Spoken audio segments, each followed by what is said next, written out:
Bill, can you give us an update on the injuries to Bill Beltman and Stephon Morris, and do you expect them to play Saturday?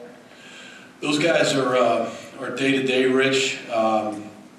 They're both ankle issues, and they're not serious. So, again, we'll have to wait and see. Usually I'll try to if they don't practice by Thursday or Friday, then probably be out of the game. But right now I would say it's day-to-day. It's probable, but again, won't really know until Thursday. How's the progress going for Akeel Lynch? How close is he to getting in Saturday's game? Do you expect him to play possibly this coming Saturday? Akeel Lynch is a guy that came in here as a freshman and really did some good things. He's smart, he's instinctive, and he's definitely in the depth. And so the decision you have to make there, just like with any freshman, if you're going to play them, that's a true freshman, if you're going to play those guys, then you better actually play them. So we're going to see how practice goes this week with Akeel, and we'll make a decision on that later in the week. But he's definitely a guy that we think has a good future here at Penn State.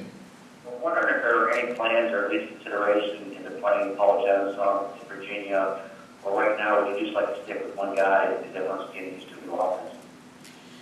Right now we're going to stick with one guy. Paul's made a lot of improvement, but right now we're going to stick with one guy.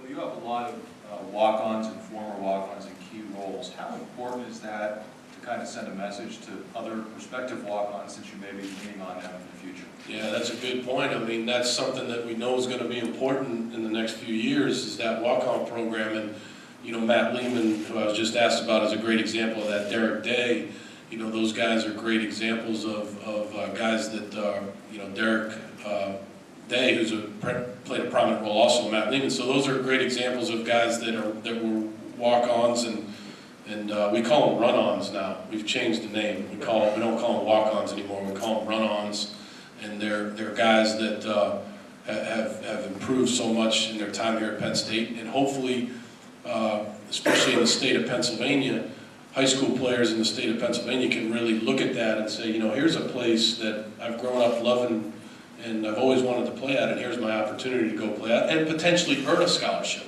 in my time there. So I think there's no doubt that hopefully that resonates with kids in Pennsylvania especially. What's up with the run-ons? What is that? What is the point there? Well, these guys don't walk up. They don't walk. They run on the field. They sprint on the field. They bust their butt on the field. These guys are not walk-ons. They are run-ons. Now, I know that goes against everybody's term for non-scholarship players over the last 100 years of college football, but that's just our term for them. Bill, with Saturday having been your first game as head coach, was there anything that, right here, was there anything that caught you off guard about that experience, or anything specific that you've learned from the first game experience as a head coach? Nothing really caught me off guard. Again, it's like you said, it was my first game as a head football coach. And you're gonna, as just with anything, is the more experience you get, hopefully you get better and better.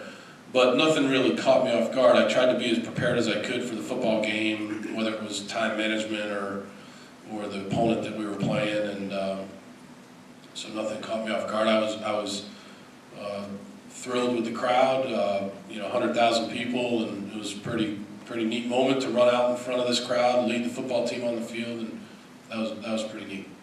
Bill, you guys had 48 passes and 22 runs on Saturday. Is that kind of what you anticipated it to be against Ohio? Is it what you wanted it to be? I think I've got to do a better job there. I think we need to be more balanced, and we can run the football. We've got a tough offensive line that I think probably one of the units that played the best on Saturday was our offensive line, if not the unit that did play the best. And we've got to be more balanced, and that starts with me. So yeah, hindsight being 20/20, I'd like to say we would not throw at 50 and run at 20. We'd like to be more balanced.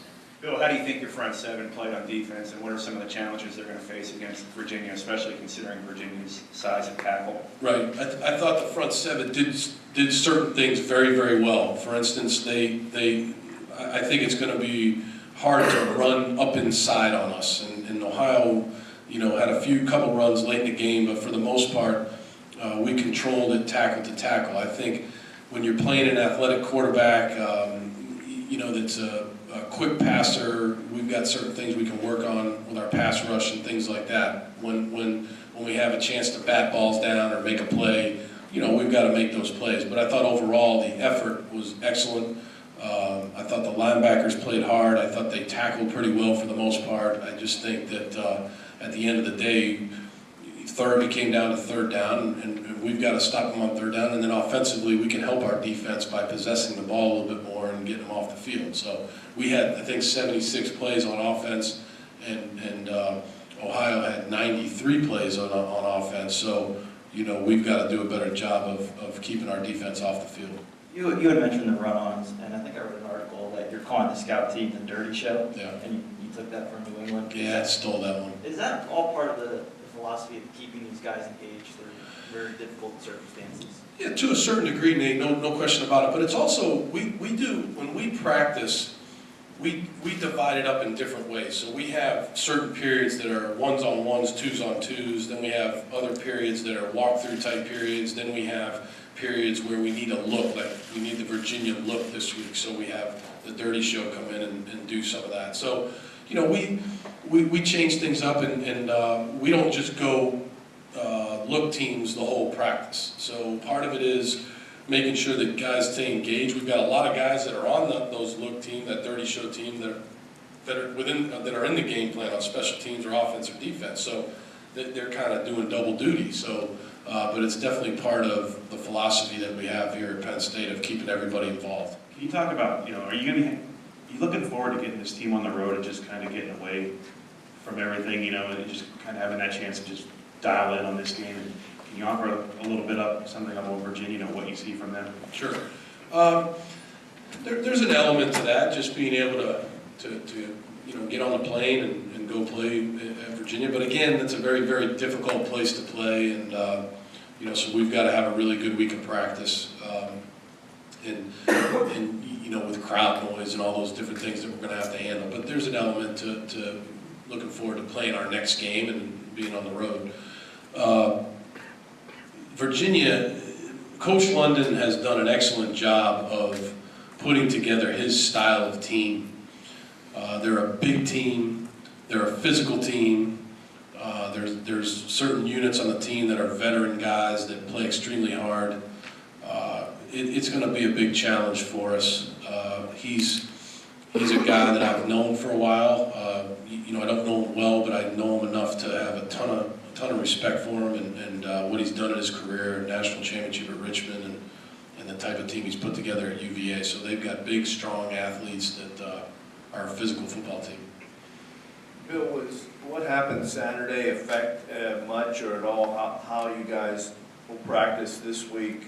Because it kind of looked like you guys got tired in the second half. Maybe that's not right, but could you address that and some of the injuries and stuff? Yeah, when I watched the tape, I don't agree with that, Neil, and I respect your opinion, but when I watched the tape, I saw great effort. I saw plays that just we didn't make, whether it was maybe a run where we missed a cut, or a pass that we didn't throw accurately enough, or a route that we could have run better, or a tackle that we missed, or you know, we had great coverage on a tight end, couldn't break the pass up.